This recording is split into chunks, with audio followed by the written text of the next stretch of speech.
Hi, welcome to Richard Cabile YouTube channel, and for today's tutorial, I will be teaching you on how to turn on and off precise location in Maps location services on iPhone X. But first, kindly subscribe to this channel and don't forget to hit the subscribe button and the bell to notify you for the new updates. And let's start.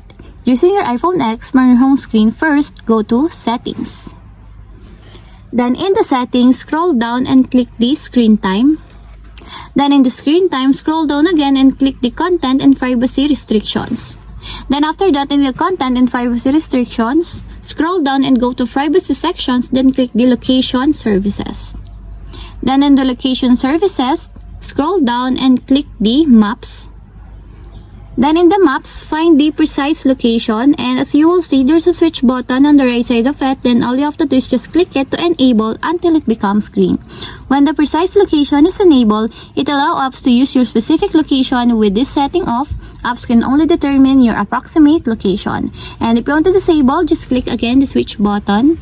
And that's it. We have successfully turned on and off precise location and maps location services on iPhone X. If you have a question, kindly comment down below, and don't forget to hit the subscribe button and the bell to notify you for the new updates. And thank you for watching.